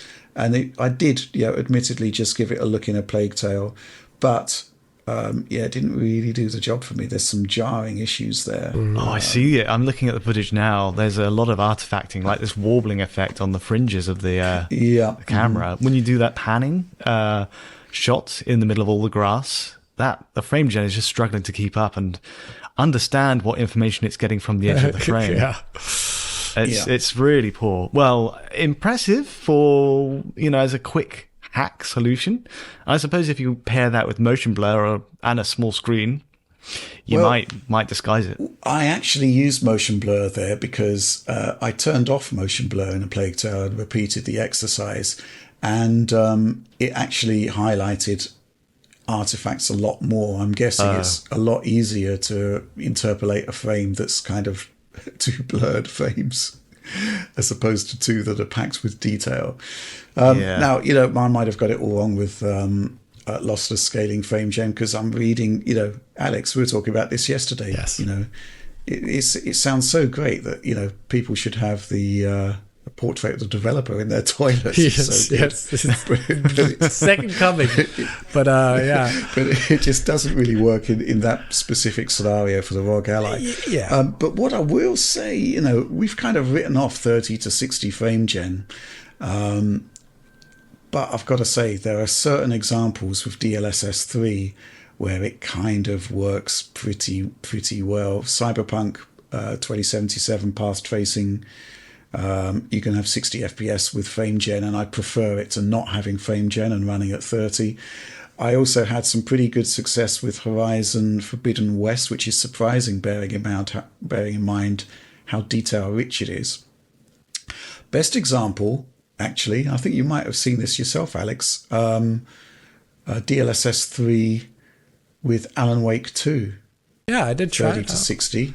Actually looks pretty decent. I was quite surprised by that. Actually, a surprise for a lot of people who don't know. A lot of the content for my video that I did on Alan Wake 2 was 30 to 60 FPS up. I'd used the DLSS quality mode there, and I ran the game in 30 to 60, and I recorded it. So yeah, it doesn't officially support VSync. Yeah, it doesn't. DLSS 3, but there are games like Horizon, like Alan Wake, that actually seem to run okay if you force VSync on at the driver level, and even the latency isn't that bad. So, seems to be holding up. Very interesting there. But that's basically what I'm saying and what I'm seeing with AFMF on the ROG Ally. Interesting tool. I'd really like to see a configurability added to the function, though, to actually stop the disabling of AFMF, because I think it could actually be rather good. I did actually try A Plague Tale with AFMF, not surprisingly, when it wasn't disabling itself, it was producing a more likable effect than lossless frame gen. Great, but not great when it turns itself off. Yeah, you're suddenly down to 45 FPS or so. Yeah, it's just a bit weird, but an interesting enhancement nonetheless. And it is great to see these AMD features making their way across to the ROG Ally. Anyway, that's all I've got to say about that. Let's move on, because we've got one final news topic. And this final news topic, it is the embargo lifted on Switch Paper Mario this week, and or Mario, as they say. Mario. Tom, you looked at that one as well, right? Yes, for the remit of a preview check, we can actually see up to Chapter 3, which is, loads of the game. It's a huge ton of the game, so I've only played up to Chapter 1. But it's a remake of the GameCube original Paper Mario 1000 and A Thousand Year Door. It's a classic, well-beloved. And in the comments for the trailer that went live announcing it, it's flooded with praise, like words like, "Oh, this is the happiest day of my life," all these sorts of things. I'm in tears. So people love this game. This is a big deal for a lot of people who grew up with the GameCube and Paper Mario. The Thousand Year Door is arguably the best in the series. Now for a different reason. Which segues into the point. We have 30 FPS on the Switch version. That was not the case on the GameCube version. It was 60 there. And that was raised in as a suspicion when the trailers went out. And people thought maybe the trailers encoded at 30. Maybe things will be all right when the game comes out. But no, I will confirm now it is 30 on Switch. And, what can you say? The game, I showed some comparison footage to you two. I don't know if you had a chance to see it. But I'm looking at it now. Yeah, it's it's not just a direct port, so we got to give them credit for upgrading some of the visual features. I think some of the things you might notice, the reflections are much better. Like they're using SSR, or I'm pretty sure SSR there. Probably. They've added ambient occlusion across the board. Everything has deep pockets of shade. Everything, the lighting is much, much better. Textures, everything. They've done Intelligent Systems, the original developer who did the original game, have gone back and reworked this thing, and they've done a proper job. And I think the closest parallel we can draw is with Mario RPG, which John covered, another Switch port, this time of a SNES game, where they did a similar job on that. They added great looking reflections and improved shadows, AO, and in that case, they had the frame rate jump between 30 and 60. So it was unlocked to 60 and it would just waver up and down. So here they've gone with their Intelligent Systems have gone with the opposite route by just capping at 30, and maybe that's the right call. One other thing, it runs at 900p. I did another check, and it's 900p with no anti-aliasing, so it's Nintendo Special. That is what it is. Yeah. A Nintendo Special, yeah. No anti-aliasing. I guess one last thing to say is that Intelligent Systems, they've got history for this. I'm not sure it was them that did it, but they originally made Advance Wars 1 and 2, and the reboot version of that on Switch also capped at 30. So there is a thought that my Eurogamer editor, Tom Phillips, raised to me, which is the timing of this port was interesting. That the release date for Paper Mario on Switch was 2024, TBD for the month though. And it's very possible that they had a future Nintendo console in mind, as will many projects being built, being made with a 2024 target that we'll see coming out this year on Switch. And instead, we've got a Switch version, and you have to wonder if the next Nintendo console, Switch 2, would have targeted 60 for it, and that they released it as is 900p 30 on Switch, just to, because they needed to fill a space in the release schedule.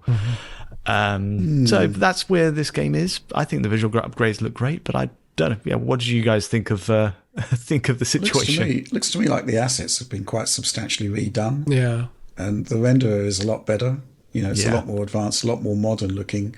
30 FPS is a bit of a blow, though, isn't it? Really, I mean, I guess it's only really impactful on scrolling, really. But even so, the concept that you're, a machine from so many generations ago has double the throughput of the current one is a bit of a blow, isn't it? It is, yeah. I think the game looks fantastic, though. I'm not sure the frame rate's going to have too much of an impact on the enjoyment factor of playing through it. I think, there are two parts to an RPG like this. There's the exploration where you are scrolling constantly, and so that's a bit of a downer. I noticed it just like walking left to right. But then in battle, you are in a static camera view, and you're jumping on Goombas' heads and things like that. And there you need to time your input perfectly with an A press to get an extra critical strike or defend.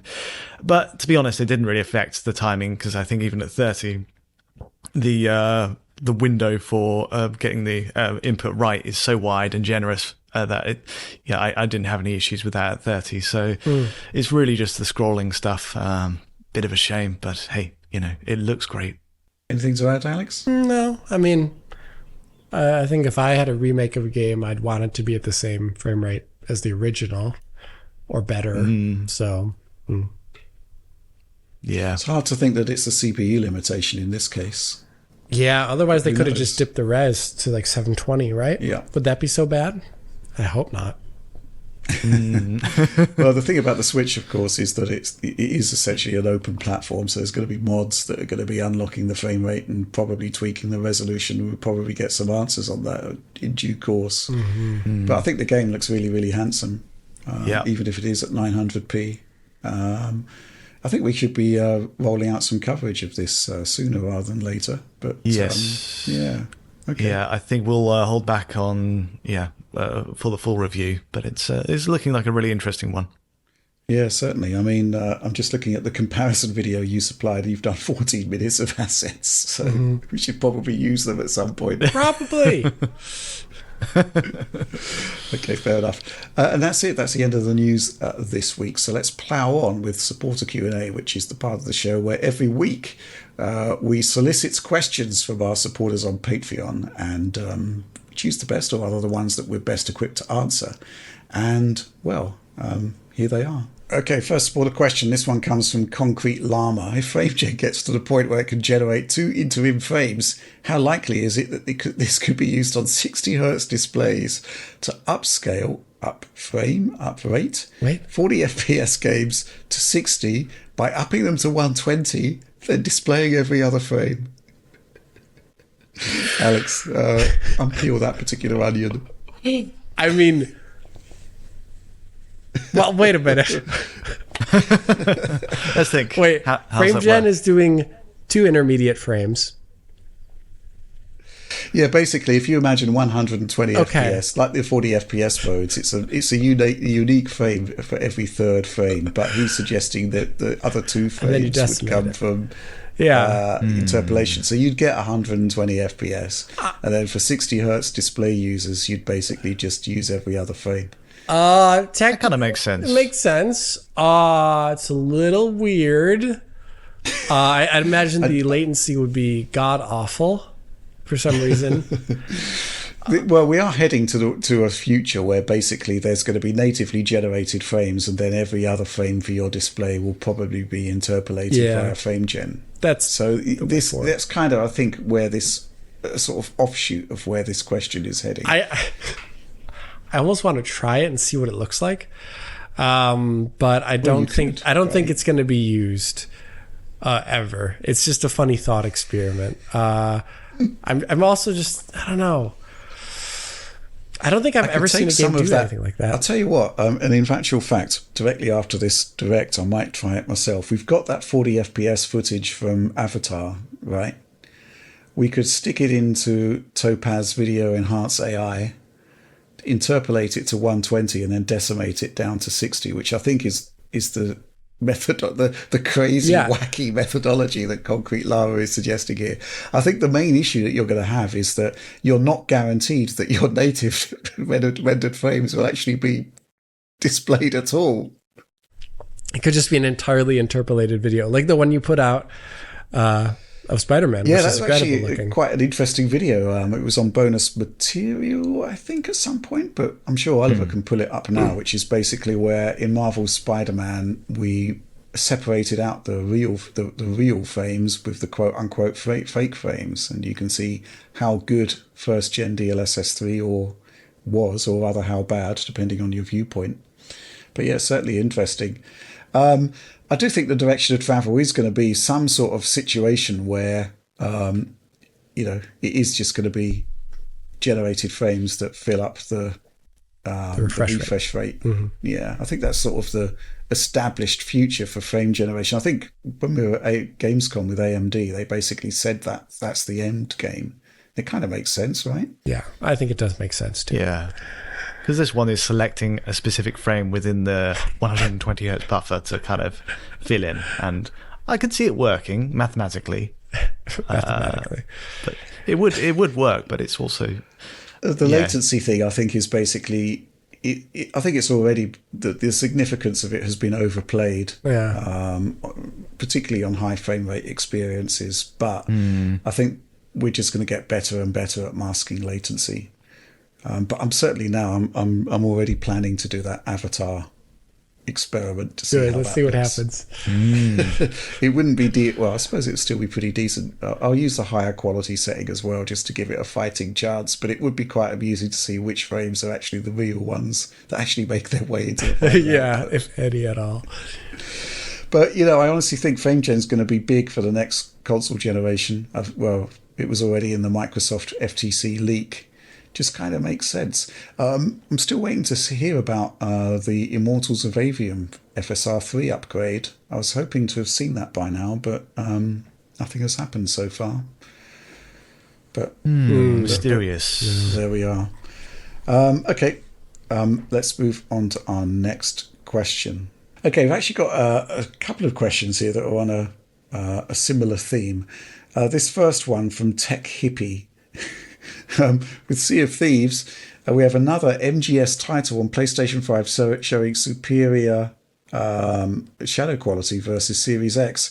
Could there be some minor hardware difference which explains why PS5 versus Series X shadow quality differences are a recurring thing? Surely it can't be a bug or an oversight at this point.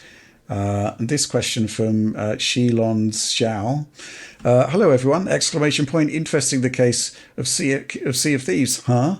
In times where most games are nearly identical on PS5 and Series X, Sea of Thieves shows some interesting differences between those platforms. Would it just be a matter of quote-unquote pending further optimizations that would flatten them out, that would flatten out those differences? Or are we seeing an example of the developer trying to squeeze the best out of each console design? Now, Tom, you just spent a lot of time looking at Grounded on various consoles, where the narrative kind of shifted a bit in that, well, to sort of cut a long story short, the Xbox version was actually better overall than the PlayStation version. But even so, there were weird differences in there that kind of didn't make sense, and I don't understand why they were in there in the first place. Like, why are there like better LODs on PlayStation 5? Right. And this has parallels with Sea of Thieves, which also had LOD improvements on PS5, as with Grounded. And shadows were sharper on PS5. And I guess Oliver, who did Sea of Thieves, I did Grounded. We both believe that it's a filtering issue. I think that's the most likely theory, with the same base shadow resolution on the actual shadows. So it's really the presentation of shadows at angles and at different ranges that are affected. Very strange situation with Grounded, though, because through all the, what you'd say are improved LODs and other settings, it actually ran at a lower frame rate on PS5, which to me... And resolution. Yeah, the resolution. And resolution. Too, my goodness. Oh, yes. I completely forgot. Yeah, 1200p or 1215p max against 4K, which is, it's a slam dunk for Series X there. It was so strange that I had to go back and recheck, and it just kept coming up with the same results. So you say what you see in those situations, and that's what we see. With the word optimization, I would say it's clear that they didn't optimize PS5 to nearly the same extent. And it's a strange trend, though, because these are all Unreal Engine games. We saw it in Hi-Fi Rush as well with the shadows. So for the shadow situation specifically, I'm inclined to say it's the way Unreal Engine plugs into the API that Sony uses for the PlayStation 5. That something just automatically generates from that to put the shadow filtering higher or the shadow setting higher. I think it's an oversight just by neglecting to see that the setting is just not being changed to match Series X. Mm-hmm. With LODs, this is, again, we've seen it on Sea of Thieves and Grounded. It could again just be the way the engine interacts with the API, and the developer just doesn't realize it. I don't know. It's strange. It's very strange, though, because if you're optimizing the game, then you would have seen the frame rate in Grounded. Mm-hmm. That it's constantly wavering between 45 and 60, mostly 60, but it's still quite a lot, well into the 50s. And no developer putting out like a new port will be unaware of the fact, just seeing the metrics that they've got. So I wouldn't have said that it's an optimization push in any stretch for PS5. It's an oversight. I've been trying to think why this is happening. There shouldn't be a scenario where an Xbox studio is putting out versions of an Xbox game for PlayStation that are superior in any way. Because, ultimately it's not in line with the brand, which you pointed out in your video. If you're selling what you're marketing as the most powerful console on the market, the concept that you're putting out a PlayStation version that has any advantages at all over Xbox is baffling to me. And I guess, possibly with the shadow thing, it's an Unreal Engine thing. It might be, as you say, some sort of interaction with an API that's different. But do we see that on other Unreal Engine games? I don't know. It's not entirely sure. It's been 3 developers in a row: Tango Gameworks, Obsidian, and Rare, all having this. So it leads me to believe that there's something beyond those 3 developers. The LOD thing, maybe it's a sort of Unreal Engine classification thing on LOD, but it doesn't make sense to me because it just doesn't seem to happen in other games. I personally think, with regards to LOD, I do think the shadow filtering difference, which is minute, I think that is perhaps just like the PS5 has in its scalability settings default per Unreal Engine has probably a different setting for you can change shadow filtering in Unreal Engine 5 and 4 with commands. And it could literally just be a different default. Another thing that I think is actually, like with regards to the LOD, and it may be actually applying to the shadow filtering as well too, is that the original scalability settings that the Xbox Series X version is using for a lot of these late ports to PS5 is based upon Xbox One. And as they upgrade to PS5 for this current release of the game, they're explicitly going in and they're saying, well, we don't want to have Xbox One level settings. We want to have higher settings. This is a next gen console, current gen console. And they tweak them, but then they don't go back to the Xbox Series X version to bring that up in line with what it could always have potentially done. I don't know. Don't attribute to malice what could be incompetence, maybe. Yeah. Neither is a particularly good look. No, neither are good, but I do think a lot of this is oversight and some incompetence somewhere in this large chain. There is an Occam's razor situation to all of this, which is that, the most likely explanation is probably the right explanation. And it is likely the fact that these games are being developed later on than the Xbox versions. So, there's a different set of, perhaps even a different set of eyes doing these completely versions. different, probably. Very true. Yeah. Very true. And, there's no real need to update the existing Xbox version, which has been sitting, in the case of Sea of Thieves, been sitting there, with enhancements, I guess, over the years for the last 6 years. I'm not sure the tech has actually improved that much since launch. No. So maybe it is some sort of overhang from Xbox One. The Shadows thing, I think, is likely something different because, the likes of Hi-Fi Rush didn't appear on Xbox One. Right. That's true. But there is certainly some oddness there. And I do think that I'm just asking that these Xbox studios are just a little bit more careful. There is the argument, of course, that nobody would have noticed this stuff if we hadn't highlighted it. But which has been brought up on Twitter by more than one person. True. But ultimately, it still doesn't sort of make sense with the concept that Xbox is the best place to play Xbox games. I mean, that's basically it, right? There shouldn't with Hi-Fi Rush and Sea of Thieves, you might conceivably not notice the visual differences, and you could be happily playing in blissful ignorance on Series X and just assume you've got the same experience. But with Grounded, it's such a different experience. Something. Yeah. Okay. Mm-hmm. Let's move on to the next question. This one from Roach. Literally the horse from the Witcher started writing his questions. Yeah. Anyway, hi DF. Doom has got to be one of the most iconic games ever released. So where does the DF team stand on the original Doom and the remake? Which do you prefer, Doom 1993 or Doom 2016, and why? Was it a remake, Alex? 2016? It's a whole new game. I mean, so it's a reboot. Doom technically exists in the timeline of Doom 2016. You wake up from the sarcophagus as the Marine who just killed all the baddies or the mother alien in Doom 64. So it takes place chronologically within the Doom universe. So it's not a remake. It's a reboot.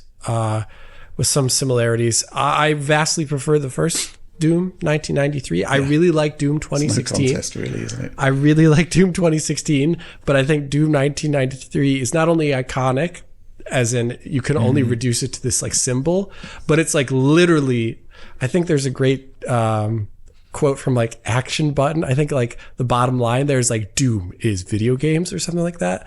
I can't remember what his bottom line was, but it was so good. It's like basically Doom through all of these like little parts and pieces of it culturally and the way it plays is like just like it's like the most amazing video game you can imagine. And it really is. I still play Doom all the time. I always have like a Windows 98, Windows 95 PC next to me, and I always boot it up and I just play DOS Doom all the time. It's always right to my right because it's like one of my favorite games. I like Doom 2 actually a little bit more at times than Doom OG, but it's just mainly for his weapons and bestiary being a bit better. But yeah, I love Doom. Mm-hmm. Rich? Tom? I would say there's only one of those two games which you can play on your lawnmower. So or your fridge. Or the fridge, yeah. Doom, as Alex says, is a cultural phenomenon, and I think that's the most powerful part of it. It's incredible to play as well, even to this day.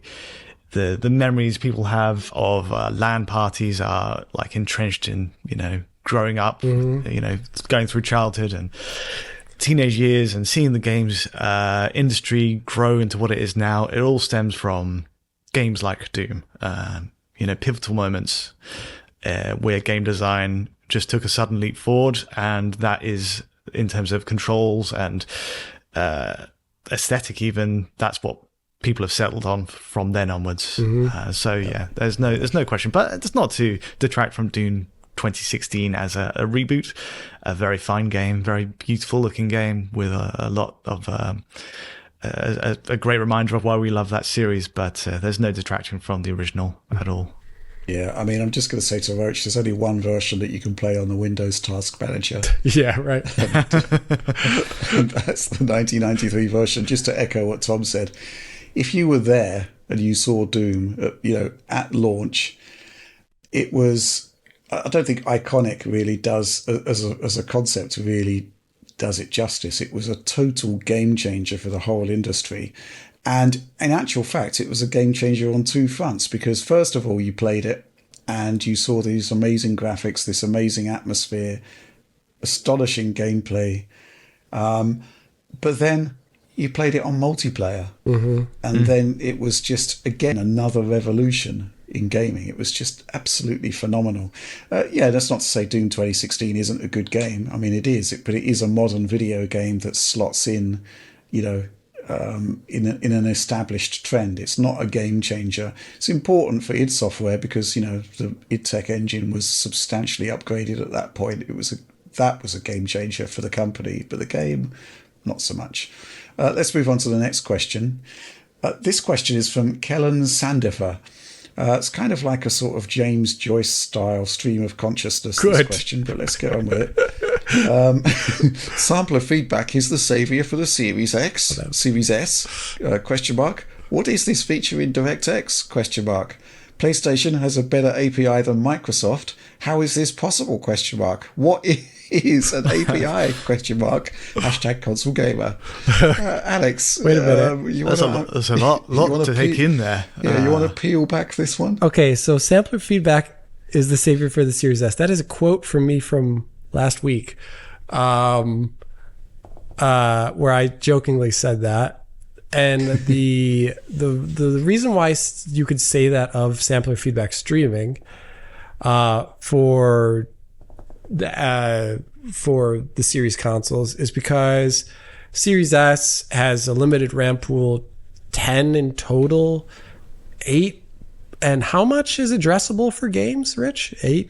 It's a little bit over 8. It's undisclosed what the actual amount of memory is because Microsoft has given megabytes back to the developer since the 8 gigabyte revelation. Okay.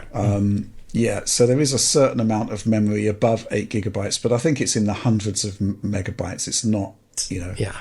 Okay. So fast. It has a limited amount of total RAM, and a big chunk of RAM usage in console games is for textures. And the whole point is, how can you get a game to look and run good on Series S when the developer is making textures and assets and other decisions based upon the existence of PS5 and Xbox Series X, specifically PS5. I think PS5 is the de facto machine that developers base everything almost around, and everything else, PC and everything else, is like a little bit of like a side consideration. I really do think it is that way for a lot of people. But so how do you get that? And then sampler feedback was saying like, okay, developers are going to be streaming in textures anyway. They have big, really fast SSDs in the new consoles. Let's stream things in more smartly. And instead of doing it like per like large grouping of chunks of MIPS, like what if you just did like a little tiny bit of it based upon like the last frame. I think it's done based upon the last frame, and it's like read by the CPU, and then they know what to stream in for the current upcoming frames, and it's just like little tiny bits of chunks of textures and not like the whole texture. And the whole idea is based upon demos that Microsoft has had. They showed off that on a Series S you could like get the amount of total VRAM being used for textures to be like heavily compressed and still have really high quality textures in the end. And there's a version of this that ships on PC, which is less exacting, I'll describe it as, just called sampler feedback without the streaming aspect of it. But it has yet to be implemented in any game. And yes, PlayStation has a better API than Microsoft. How is this possible? What is an API? API in this case is just talking about like a default set of software that developers can use for their game to kind of plug and play and take advantage of hardware features with, or just have like a general programming interface to which is applicable to multiple devices, so they don't have issues of transporting code from one device to another device. DirectX is that way for Microsoft on PC and console. And in this case, people saying PlayStation has a better API than Microsoft is like, it's like one of these questions of like, most likely what PlayStation developers have access to is much more tailored, specific just for the PS5 and almost nothing else. Whereas Microsoft, as a larger company, has more considerations. So DirectX has to cover the base of PC and Xbox, and as a result, it's less specific towards Xbox hardware in some areas, which would, yeah. But interestingly enough, sampler feedback streaming is one of the things that makes DirectX, I guess, more potent in this area than whatever PlayStation has, because it's a hardware feature exposed through an API, and that the PlayStation doesn't actually have this hardware feature. Yeah. I mean, the basic fundamental conceit of sampler feedback streaming is that, Microsoft basically benchmarked texture handling on the Xbox One X, and they found that a lot of the data that's actually being streamed in never makes it to the screen. Yeah. So this was the solution they came up with to basically mitigate. It was essentially a way to, increase throughput of assets from the storage to memory. Mm-hmm. Why actually bring in the data in the first place if it's not needed? And it is a bit of a shame that it hasn't been used, to our knowledge, in any game, but maybe going forward it will be. I think we raised the point last week, Alex, that it might just happen on PlayStation 5 Pro as a feature of RDNA 2 that wasn't there the first time around. Right. So like VRS, as we said at the time. But yeah, hopefully that answers Kellen's various questions there. I guess it's still wait and see as to what's going to happen with shader feedback sampling, though. Nice to see some sort of game use it, though, right? Next question. This one is from Jonathan Thomason. It's been 3.5 years since the PlayStation 5 came out, and there are still new games being released on the PS4 regularly. How much of a win is this for the average consumer? How much of a problem is it for Sony? I'm going to quickly sort of set some context for this, because I think we are now approaching the end of the cross-generation era. And a lot of games now are launching without PlayStation 4 versions and without Xbox One versions, which is great. So I'm not really sure it's that much of a problem for Sony anymore. And I do think there is sort of like a direction of travel that sees people moving on from, say, their Xbox One to Series, or from PS4 to PS5. The thing that sort of highlights an issue potentially for me is that a lot of the games that are currently being played now, there was a recent study where it sort of turned out that a lot of people are still playing really old games. Games like Fortnite, for example. If you're playing Fortnite on an Xbox One, for example, do you really need to upgrade? If you're going to get a prettier version of Fortnite, or a version that plays at 120 frames per second. But fundamentally, Fortnite is still being, updated for Xbox One. So do you need a new console? I think that's kind of possibly an issue. Tom, thoughts? Well, on looking at that question, I thought, what are the sales of what is the install base of PS4? Because that's ultimately what people are looking at. Developers it's about 130 million. Yeah. How many? VG charts says 117, 130 is probably. I think that was a recently updated figure from Jim Ryan. But the point is, I guess the question is, that's the installed base, but how many people are still using PlayStation 4? I suspect it probably is a lot. I suspect it is a lot of people that are just playing Fortnite or whatever. Yeah. So it's really been up to Sony to make the argument to potential buyers to jump ship and pay up for a PS5. And I think in a weird way, they have achieved it this year. Like, there's been some really great exclusives within the first half of this year. We've had Final Fantasy VII Rebirth, we've had Helldivers 2, we've had Stellar Blade, we've had, I think Rise of Ronin is a perfectly great game. I think it's a solid exclusive. And these are, good arguments to jump in. Arguably, one or two of those could have made it on PS4. But I think it makes a very good case for developers to just focus on one platform and commit their resources to that one platform and get the most out of that. And I think they've achieved it with FF7 Rebirth for sure. Absolutely loving that game. So I'm also reading PS5 is up to 62 million units. Oh no, it's behind the lifetime PS4 sales. So yeah, so there's a bit of a ground to make up still, but they're going to get there if they keep pushing games like this and more exclusives like this. Yeah, but I guess that's the main issue this year, is that they're kind of running out of exclusives. Yeah, we'll have to see what else they have to come up with. Alex, do you think the concept of the generation of a console generation is dead, which I think is kind of like the underlying issue that Jonathan's pointing out here? Yeah, I mean, I guess maybe it is a little bit, and I think I don't know. I think it kind of plays into, I mean, I don't know which future Sony prefers at this point. I think that whatever one would allow them to extract as much revenue and profit, obviously, but like, because if they can still sell things to someone on PS4 and still can make money from them, they don't make the hardware sale money anymore. But the question is, like, is that such an important? Well, there is no hardware sale money. Yeah, so I don't know. But also, it's a really hard thing to convert a user that has such a limited like experience on their current hardware anyway. I have a lot of friends or, people that I've known in my life that just play League of Legends, right? And they don't necessarily need to always be upgrading their PC. They don't really care about a lot of other great adjacent features of the PC ecosystem. They just play League of Legends or WoW or whatever, and like the same kind of thing on console of the Warzone, Rocket League, all these like games that Rich was just talking about, like Fortnite. As long as they're getting updates and the thing still works, they don't really care.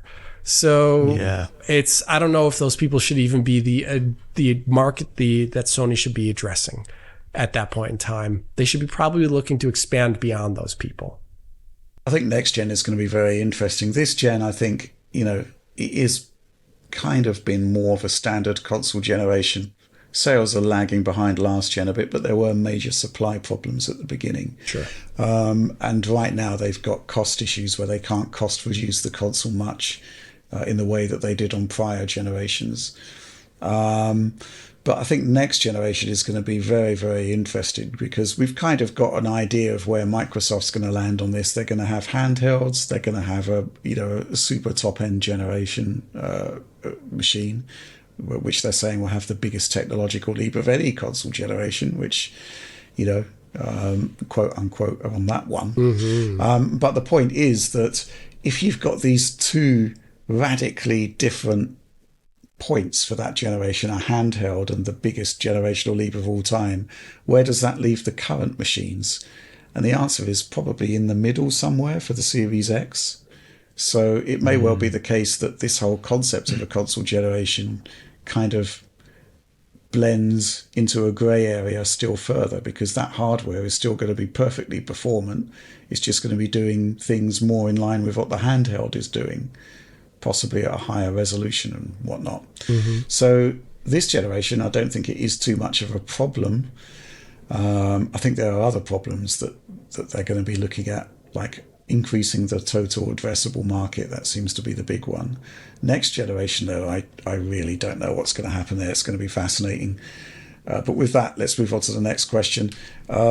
Big question here from some guy person. Looking at Richie's handheld coverage made me think about the Switch 2 and how that would compare against the plethora of handhelds in the market now. The one thing that stood out to me in the footage of all the handhelds was all the aliasing in the image, because most games used FSR2. Do you think the Switch 2 might have an image quality advantage over the other handhelds at a 15-watt TDP, purely because it will support DLSS? Do you guys think that advancements in upscaling algorithms will make the DLSS advantage moot by the time we actually get the Switch 2 in hand? On a somewhat related note, would Alex put UE5's TSR above FSR2 but behind XESS in the upscaling quality scale he made recently? Let's see what Alex says about that last question. Alex? I haven't been playing with TSR recently, so I don't want to comment about its quality so much. So, I've heard a lot better things about it than FSR2 with anecdotal, evidence that I read online. But once again, it's just not my personal look at it. But it wouldn't be surprising to me so much so because unlike FSR2, which did not see almost any updates for like longer than a year, TSR has been going through like an iteration cycle for a long period of time. The person who's working on it has every version of UE has change logs about it. And the most recent one, 5.4, also has some TSR improvements according to Epic. So, I mean, I guess when the time comes, I probably should look at them all together in one game package if they exist, but it would have to be a UE5 game at that point. Yeah, and it's really difficult to find a game that actually supports them all. I guess the last one was Tekken 8, which John did prefer TSR to FSR by quite a big margin on Steam Deck, but that's quite a radical use case for it. Yeah. To go back to the sort of major point being asked by some guy person, DLSS is great, right? And if you look at the video I did on the T239 processor, that's almost certainly in Switch 2, and the RTX 2050, I believe it was, where we used DLSS to upscale to 1080p for much lower resolutions. Performance mode 540p internal actually look really fine, and it will look even better on a handheld screen. So I do think DLSS will give it an advantage. But ultimately, the key advantage of Switch 2 over all of these handhelds is you're going to be getting games that are designed specifically and explicitly for the Switch 2, not a PC port that's being dragged kicking and screaming onto a much lower capability processor, which is basically the Steam Deck and Windows handheld playbook. This is it, yeah. Anything to add to that, Tom? Well, it is, assuming it is targeting 1080p, which I think is very likely for the handheld screen. I think that would be a very realistic, well, hopefully that's where it's going. But also, Switch 2 will, if it follows the template of the original console, double up as a docked console. And I would suspect it is going to have a 4K support of some kind.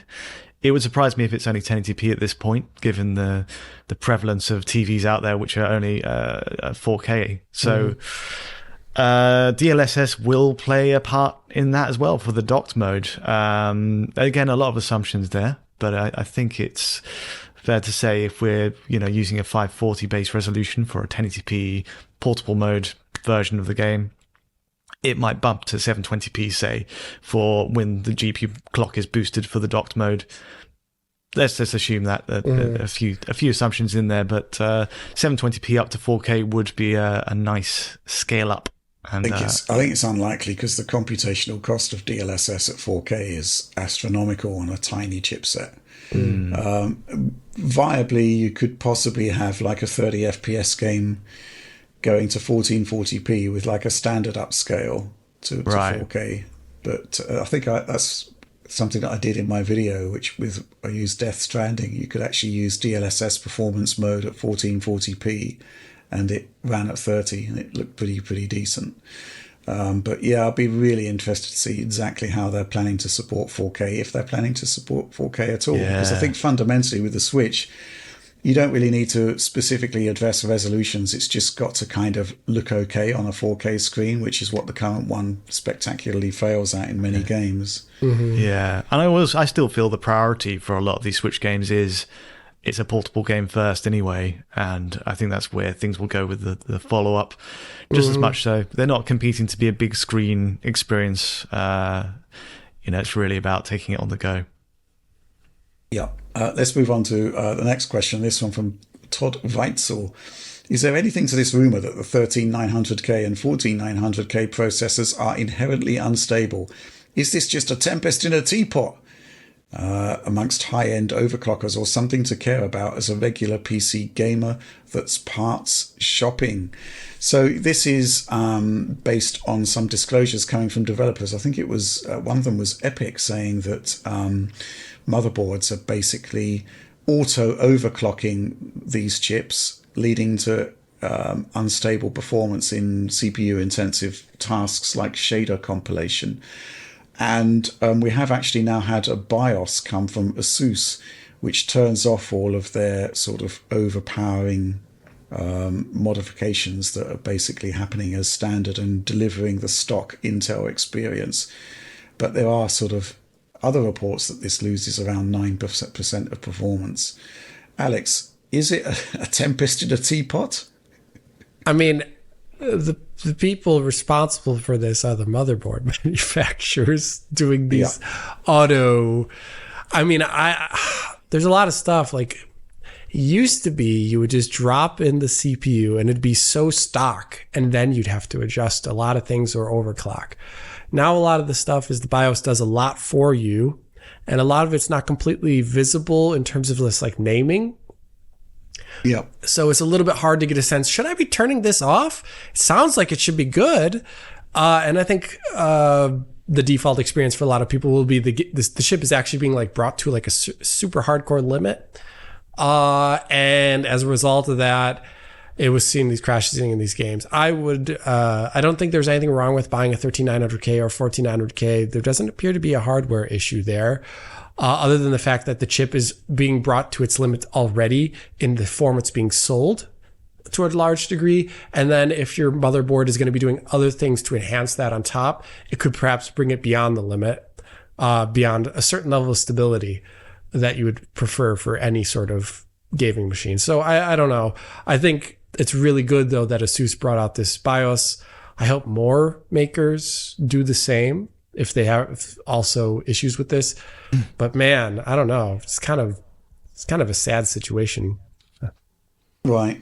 I agree. I've got a 13900K in my editing workstation, and I can't use Adobe Premiere if I have the standard turbo options set. It's a real issue. What I'm finding is I've had to reduce the power budget on the chip.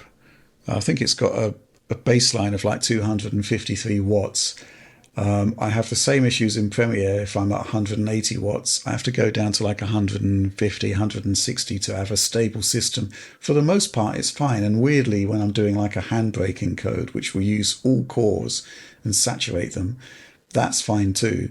But I'm finding that when I export in Premiere, or sometimes when I'm editing in Premiere, it will just exit with a bizarre crash. And maybe it's something inherent to my setup, but equally reducing the max power consumption of the processor solves it.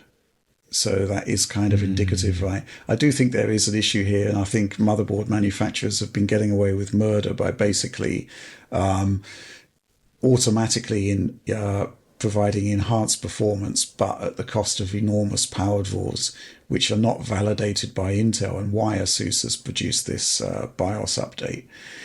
So, yeah, it's not great, is it? Fundamentally.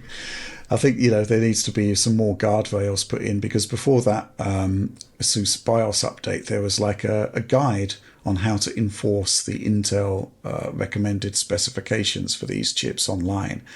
And there was a whole host of weird variables deep within the ASUS BIOS that you had to tweak to get it back to normal. And it kind of shouldn't be like that. Oh, gosh. Which is also raising questions also about how we review CPUs. Because in theory, I would be reviewing the plug-and-play experience. If I were receive an ASUS motherboard and an Intel CPU, you plug it in, start it, run it, benchmark it. That should be the extent of what a reviewer does, because it's typically what the end user is going to do. Right. But if it is actually producing unstable results in certain processors by running it way over spec on a power side, I think that's a bit of a problem. Let's move on to the final question. This one from, and we get these Patreon usernames that sometimes are a bit dodgy, and sometimes I don't even know what they mean. So in the case of this one, Tracy Grimshaw's Dark Returns in block capitals says, what form of government would a hypothetical Republic of Gamers take? Would Rich stand for elections? I would vote for him to be my ROG MP. Alex, I don't know what your politics are like. Never asked. Don't particularly care. This is, but when it comes to brutal. But when it comes to the Republic of Gamers, well, now I am interested. Well, for me, this is like a Roman Republic of the bad variety. This is, I'm just imagining. What? I'm imagining that there's like a Senate, a bunch of old dudes. They're all wearing togas, but the real power is with the ROG Emperor. And he is not elected. So there is no ROG MP in my world. Rich doesn't stand for election. He is born emperor.